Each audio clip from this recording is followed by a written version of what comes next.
NSE Producciones presenta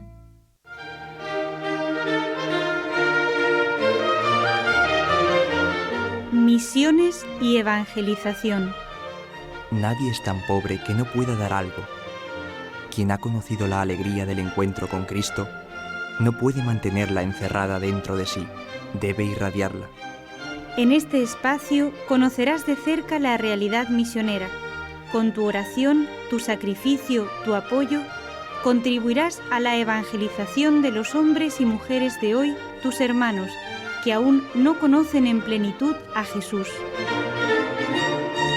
Misiones y evangelización. Bueno, esperaba la típica musiquita del Japón, pero llegará, porque hoy seguimos en compañía del equipo NSE hablando de misiones y hablando de un pueblo muy querido por los misioneros, especialmente por San Francisco Javier, Sí, ¿verdad que sí, verdad. María José? Que además, si lo leéis en sus cartas, ya sabéis que él fue misionero, bueno, en realidad es el patrono de los misioneros junto con Santa Teresita. Él fue enviado a la India y después no pudo resistir y saltó al Japón y no pudo resistir y quiso saltar a la China, sueño de todo misionero, pero quedó como en las puertas de la China. Pero hablando de Japón, María José, quisiera que nos recuerdes, esta es la segunda parte en realidad de un tema que habíamos empezado a estudiar. Digo estudiar porque es muy curioso, a través de una entrevista escrita a un matrimonio misionero, a una mujer que fue con su marido y sus hijos, nos lo vas a recordar, al Japón.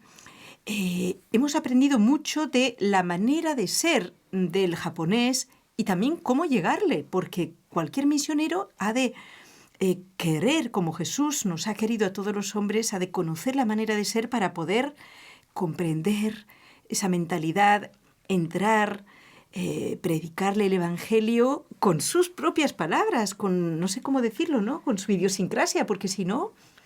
En este caso llega. con pocas palabras, porque parece que los japoneses no son De muchas muy palabras. de muchas palabras, Ajá. no son muy habladores. Es el caso, el testimonio de Maite Dávila, una madrileña que lleva ya más de 25 años misionando en Japón. Ella y su esposo fueron uno de los primeros matrimonios del camino neocatecumenal que salieron enviados a la misión. Sabes que se hace de una forma pues muy, muy bonita y con mucha confianza en Dios, porque las familias se ofrecen para ir a misionar, pero no saben exactamente a qué país van a ir. Las últimas veces, por ejemplo, que se ha hecho estos envíos de familias misioneras, se pone en una bolsa todos los nombres de las familias que se han ofrecido para ir a la misión y en otra bolsa todos los nombres de los países que esperan recibir misioneros. Países, no solamente países pobres, esto también es muy bonito, a lo mejor Claro. países ricos, Por supuesto. pero que necesitan ser evangelizados porque han dejado de lado la fe. España, por ejemplo. España, por ejemplo. Entonces, ahí sacan un papelito, otro papelito y dicen, la familia tal.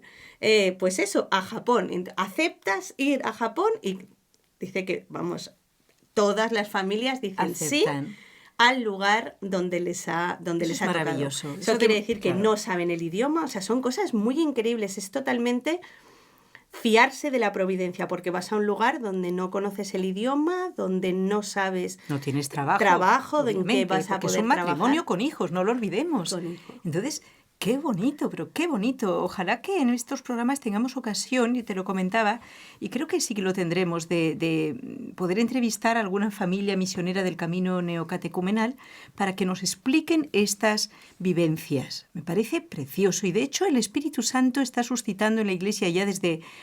Yo creo que esta realidad de familias misioneras, bueno, en realidad, ¿sabes desde cuándo?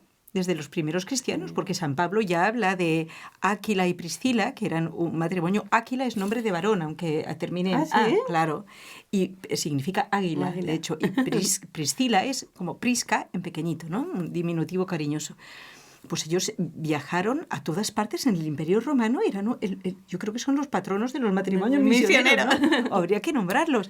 Y de esta manera, a través de la historia y sobre todo a partir del Concilio Vaticano II, esto es verdad, el Espíritu Santo ha suscitado estos envíos misioneros de familias, de asociaciones con mucha fe y con un testimonio maravilloso. También el padre Rodrigo Molina, Sí. con la Fundación Prodein, tomó este relevo, recibió con su antena puesta al Espíritu Santo, recibió esta llamada, y cuántas asociaciones más, es muy bonito comprobarlo, ¿eh? Y lo siguen viviendo, Es enviados. muy bonito. He conocido a estos matrimonios, he tenido la suerte de conocer a estos matrimonios misioneros y su ejemplo es espectacular, de ellos y de sus hijos, porque sus hijos crecen ya siendo Claro, misioneros. sí, sí, Es sí. algo... El testimonio de los padres es increíble, pero el de los hijos no sé si decirte que casi más. Niños muy pequeñitos, niños de 4, 5, 6 años y que tienen ya ese fuego dentro de llevar a Dios a todas partes.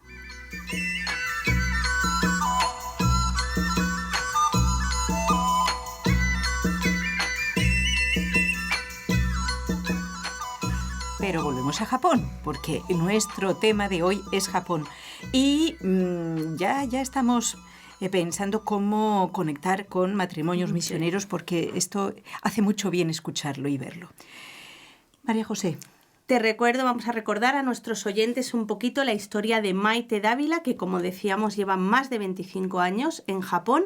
Ella tiene 10 hijos. Cuando llegó a Japón tenía solamente 5, ya había tenido varias cesáreas y los 5 siguientes hijos los tuvo en Japón todos con cesárea.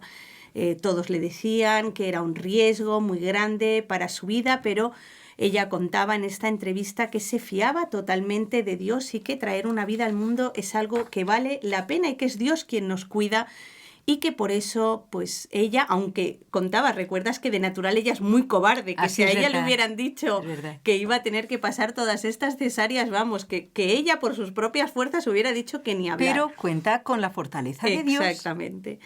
Y ahora, hace unos años, quedó viuda y lo bonito es que, aunque para ella ha sido un golpe durísimo, gracias a su fe ha decidido seguir ella en Japón, seguir. Su marido murió allí mismo. Su marido Félix. murió allí y ella ha decidido seguir misionando. Y es algo muy bonito, vamos a hablar de cómo ella vivió la muerte de su marido. Además, no es lo que se esperaba tanto decirle a ella, ¿no? En cada cesárea tu vida corre peligro. Ellos siempre estaban como convencidos de que, claro, la que estaba en peligro. La que estaba en peligro era ella. Físicamente era ella. Pues fíjate, cuando le preguntan cómo vivió la muerte de Félix, de su esposo, dice, pues sí, es curioso, yo he arriesgado mi vida y en cambio Félix ya ha muerto. Pero ella no lo dice como con una amargura, una desesperación. No. Escuchen y verán cómo este matrimonio misionero totalmente sincero en su fe, qué bonito cómo se encara la muerte también, ¿no? Dios llama, dice ella, a cada uno en su momento, y el mío todavía no ha llegado. Por mi falta de fe, el Señor quiere seguir trabajándome. Félix fue consciente de su muerte desde el primer momento y vivía su enfermedad con mucha naturalidad. Sabía a dónde iba. Incluso tuvo el ánimo de llamar a la imprenta para encargar sus recordatorios. Claro, esto es propio de una persona para la cual la muerte no es una tragedia. Es un paso para estar ya por fin, abrazando a mi Padre, Dios, con el cual he estado hablando durante la vida, con el cual he compartido todo, y estoy deseoso de encontrarme con Él. Yo de verdad, y mira que me siento pecadora, pero es que lo entiendo perfectamente. Es que es una gran contradicción, hermanos, que para nosotros, o sea, que hagamos de la muerte una tragedia. ¿Sí o no? ¿Te das cuenta que es Lo algo que- no cristiano? Lo que pasa que en su medida, ¿no? Porque también es Por lógico supuesto. que nos... tampoco pasarse al otro lado. No, claro, o sea, que hay es lógico una pena que tenga, natural. Claro, exacto. Pero tenemos moderada. que dar ese salto, ¿no? Sí, Tenemos como es un en salto todas de la fe. Claro. O sea, es una pena moderada. Claro que Jesús nunca nos ha dicho que seamos personas descastadas, que sin sentimientos. De hecho, él mismo, cuando se encontró con la viuda de Naín, que iba a enterrar a su hijo único, le conmovió tanto las entrañas que lo resucitó, sin que ella lo pidiera ni nada, o sea, para quitarle esa pena. O cuando murió su amigo Lázaro también lloró. Pero tú me entiendes. Sí, sí. Y creo que ustedes también, amigos, ¿verdad? Es otra forma de ver la muerte. Sigamos. Ella dice que el año que pasó, Félix, enfermo desde que le detectaron el cáncer, que ellos se sintieron muy protegidos por la gracia y que sintieron muy vivas las oraciones de todos los que rezaban por ellos. Y sabes ella que agradece mucho a Dios que Félix pudiera ser enterrado, porque resulta, es lo que hablábamos de las costumbres de cada país. En Japón parece ser que todos los difuntos se incineran. Bueno, por muchas razones, claro, ¿no, por María muchas José? razones. Pensemos que es un país de pequeñas dimensiones y muy poblado. Entonces, claro, ¿qué ocurre? Que hay escasez de terreno, el elevado coste, también cierto temor supersticioso a las ánimas, ¿no? O sea, al no vivir todavía la plenitud de la fe, pues no tienen esta verdad. Claro. Entonces viven un poco en la superstición. Uh-huh.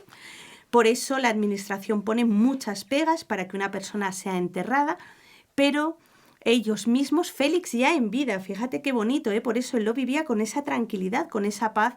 Dice que hicieron todos los pasos necesarios para poder adquirir una sepultura y al final un sacerdote italiano que ellos conocían les consiguió una sepultura en una pequeñita isla. En una isla, imagínate. Japonesa. Como para no asustar a la gente. Entonces, ella cuando quiere ir a visitar a su esposo en el cementerio, digamos, el cuerpo, claro, sí. o sea, visitar a su esposo, nos entendemos, en realidad es venerar también un cuerpo que ha vivido en gracia de Dios. Pues tiene que agarrar un barco, no es tan fácil.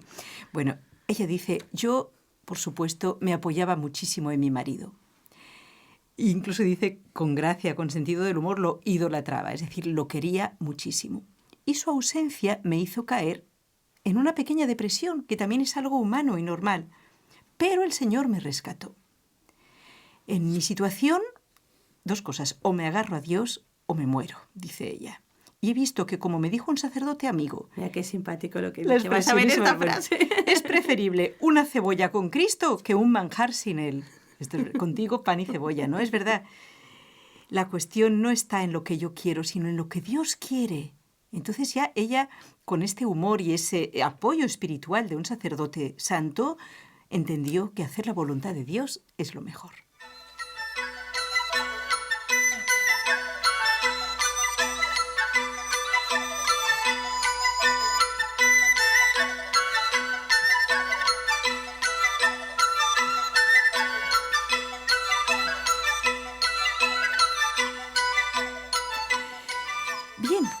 Damos gracias a nuestro compañero Raúl García. Raúl García, lo digo con toda alegría. Esa alegría que debemos tener cualquier cristiano, y cada vez lo medito más, por sabernos salvados. Sí. Es una alegría que es testimonio de fe, y es lo que han vivido y sigue viviendo esta familia misionera. María José, tenemos una idea del pueblo japonés como estoico, disciplinado, un alto concepto de la honorabilidad, también un pueblo muy trabajador. ¿Cómo es el carácter japonés? Pues ella lo explica, dice que es un país de grandes contradicciones. Tecnológicamente es muy avanzado, pero para algunas cosas muy tradicional. Dice que son muy sibaritas, muy refinados. ¿Qué significa muy sibaritas? A lo mejor algún oyente no conoce esta palabra. Pues que les gustan las cosas mejores, lo más exquisito, lo más lujoso. ¿Y por qué? Ella lo explica muy bien. Dice, viven para trabajar y para poder permitirse todos los caprichos. ¿Por qué? Porque al no creer en la otra vida, tienen que prolongar esta lo más posible, por ejemplo, con el culto al cuerpo, o sea, se cuida con mucho la vida para vivir saludable, muchos años. Claro, con los cosméticos para, pues eso, ¿no? Permanecer jóvenes. ¿Qué diferencia, ¿no? La visión de los que creemos que hay una vida eterna y que esto es un paso a la persona que cree que con la muerte todo se acaba. ¿no? Es como una angustia de alargar lo más posible, ¿no? Y claro, aquí también entra otro factor y es la religión o las religiones que existen en el Japón. Ella dice que culturalmente tienen estas religiones muy arraigadas. ¿Cuáles? El sintoísmo, el budismo, el confucianismo, pero que su vida va por otro lado. O sea, es un poco de forma. Sí, es algo de tradición, pero no lo viven en el día a día tanto. Y lo decimos con máximo respeto, que conste. O sea, no estamos criticando nada, sino simplemente tratando de conocer pues la realidad de un pueblo en la actualidad. que obviamente va a haber muchas diferencias entre las personas, pero es la generalidad y explicado por una misionera. En el día a día, los japoneses, ella dice que no suelen ser religiosos ni trascendentes, aunque en determinados momentos, pero así como un poco superstición, acuden a sus dioses. Dice que tienen cerca de 8.000. Uy. Por ejemplo, hasta una planta, un tipo de planta es una deidad para ellos. Viene a ser un poco como un panteísmo. Un panteísmo es cuando uno piensa que todo es Dios, ¿eh? Y claro, ella medita sobre la diferencia con el cristianismo. Dice que nosotros, al ver a Cristo resucitado, pues ya no tenemos miedo a la muerte porque sabemos que es Él quien nos espera en la vida eterna. Sin embargo, el que no quiere conocerlo ni tiene claro a dónde va ni de dónde viene, se pregunta, Maite, ¿qué sentimiento de trascendencia puede tener? Y habla de algo muy triste para que veamos, ¿no?, que las personas sin fe tienen una carga. Por eso es tan importante evangelizar, no solamente por la vida eterna, sino ya por la vida presente, para que las personas sean felices ya en esta vida. Por supuesto, no se puede vivir sin esperanza, Claro. porque nuestro ser humano, nuestra alma, está hecha, está diseñada para vivir eternamente. Entonces, claro, qué contradicción si de pronto vivimos en un ambiente en que no se espera realmente resucitar con Cristo. Es como una especie de castigo mental que hace que, de pronto se me baja el telón y ya no hay salida.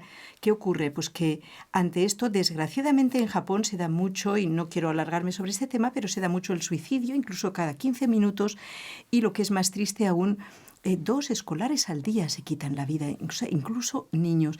Esto es muy significativo en un país donde, por otra parte, el nivel económico es alto. Entonces, no es por falta de bienes económicos, a lo mejor es por sobra de ellos. Porque, Es ¿sí o no? Claro, es un poco lo que contaba Maite, que si están lo tienes tan todo, preocupados por lo material, por cubrir sus caprichos, y al no tener ningún sentido de trascendencia, pues claro, es una vida que es muy dura, claro, pero al final es muy dura, porque aunque yo me ponga todos los cosméticos, aunque yo coma todo lo mejor para estar lo más saludable posible, al final ese momento de la muerte, pues sí, quizá yo habré alargado mi vida 1 año, 2 o 10, pero es al final es una inexorable. batalla, claro, es una batalla perdida. Yo puedo batallar toda mi vida, pero ya sé que el fin... Se dan cuenta que no tiene sentido Claro. vivir así de cara solamente a esta vida. Es muy triste.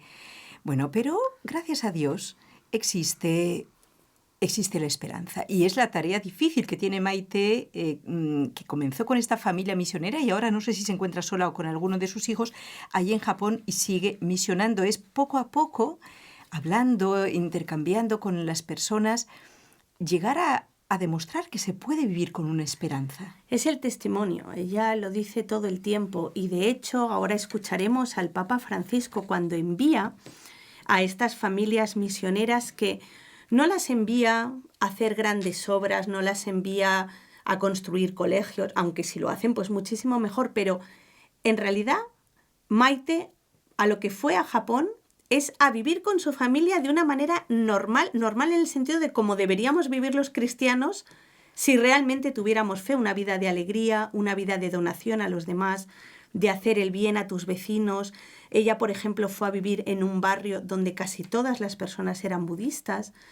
Las personas de allí no entendían cómo una persona había dejado su país para ir a vivir en medio de ellos sin conocer el idioma. Su marido tuvo que trabajar de picapedrero, claro, de lo que encontraba, imagínate, sin saber el idioma. Entonces, ese testimonio es el que está tocando los corazones y por eso que eso también nos da una esperanza, ¿no? Porque al final no hay que hacer cosas extraordinarias para llevar a Dios a los demás. Si conseguimos vivir nuestra vida ordinaria como cristianos verdaderos... Esto es lo que convence, qué duda cabe, es así. ¿Quieren saber un poquito más sobre la manera de ser del japonés, tal como lo explica ella, que lleva ya muchos años en esta sociedad, además los ama mucho porque está ahí? Dice que el japonés normalmente no expresa sus sentimientos para no parecer vulnerable.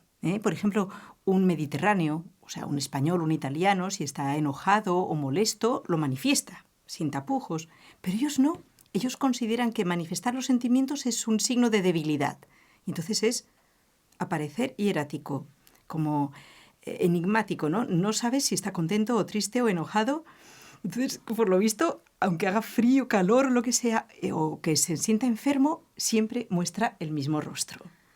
Por ejemplo, está el orgullo, cuenta Maite, y la vergüenza que les supone pedir, que aunque haya pobres, no se vea a nadie pedir por la calle. Y además no aceptan la caridad de cualquiera, porque para ellos es una humillación que les supone saberse con necesidad. También, por ejemplo, dice que tienen muy arraigado que los trapos sucios se lavan en casa. O sea, por ejemplo, ya pone un ejemplo, dice, un niño no puede cortar una flor en un jardín público o tirar un papel al suelo, y si lo hace la madre le regaña, pero no porque arrancar una flor esté mal o porque tirar un papel, sino por la vergüenza de que lo hayan visto. Entonces es o como sea que si nadie lo ve, lo deja que... Claro, es no, como... Nosotros no somos así. Claro, es como principio. otro concepto, ¿no? Dice que, claro, esto también a la hora de evangelizar es una dificultad, porque el error de educar es que, claro, eso no corta de raíz el pecado, no le hace, por ejemplo, saber al niño qué es lo que está bien y lo que está mal, sino que es según quién me ve. Claro, en función de quién me está mirando. Muy fácil, muy fácil. En realidad es convencerse, como es verdad, de que Dios me ve en todo momento. Además me ve con amor infinito, pero me ve. Entonces esto yo creo que seguramente los misioneros en Japón lo tienen muy presente, y en todos los países en realidad, pero más allí. O sea, no esperes que no te mire el vecino para hacer una cosa. Piensa que tu Padre Dios te ve, pero no para vigilarte, te ve con amor. Y eso te tiene que impulsar a ser mejor, ¿no? Hermana, como estoy mirando el cronómetro y veo que se acaba ya el final del programa, no quisiera acabar sin escuchar las palabras del Papa Francisco cuando envió a los misioneros del Camino Neocatecumenal, a estas familias, más de 250 familias, que partieron en el año 2015, también en el año 2016. O sea, se hace cada año. Cada año hay estos envíos, y quisiera escuchar las palabras del Papa. El Papa, por supuesto, estaba contentísimo, dio las gracias a todas estas familias, pero vamos a escuchar lo que les dijo, porque creo que no les sirve solamente a ellos, sino que es algo que nos sirve a todos. Con un mandato per evangelizzare i non cristiani. I non cristiani che mai hanno sentito parlare di Gesù Cristo, e i tanti non cristiani che hanno dimenticato chi era Gesù Cristo, chi è Gesù Cristo. Non cristiani battezzati, ma ai quali la secolarizzazione, la mondanità e tante altre cose hanno fatto dimenticare la fede. Svegliate quella fede. ¿Nos puedes traducir, por favor, estas palabras? Aunque más o menos yo creo que las hemos entendido. Les decía el Papa a las familias: vais con un mandato para evangelizar a los no cristianos que jamás han oído hablar de Jesucristo, y a los muchos no cristianos que han olvidado quién era Jesús, quién es Jesús. Son no cristianos bautizados, a quienes la secularización, la mundanidad y muchas otras cosas han adormilado la fe. Despertad esa fe. Creo, hermana, que tenemos a muchos de estos no cristianos bautizados, por lo menos en España. Sí. Tenemos nuestras ciudades llenas. Despertad esa fe, les decía el Papa a estas familias. Nosotros a lo mejor no vamos a viajar a Japón o a Islandia o no sé, o a un país africano, pero podemos intentar con la ayuda de Dios despertar esa fe de nuestros vecinos, de quizá nuestra propia, personas de nuestra propia familia que han sido bautizadas en su infancia por tradición, por ejemplo. Eso es, pero por tradición. Exacto. No, que está bien, pero entonces luego hay que vivirlo, porque si no viene a ser una hipocresía o una pena porque no estás viviendo, no has descubierto ese tesoro que posees, y entonces estás a lo mejor triste y no lo has desenterrado. Entonces vamos a a pedir a Dios que surjan cada vez más familias misioneras en el mundo, como dice María José, no solo para irse lejos, sino tú, por ejemplo, te estás aquí y desde aquí puedes evangelizar. Y esto le pedimos al Espíritu Santo en estos momentos. Continuará, si Dios quiere, en otro programa.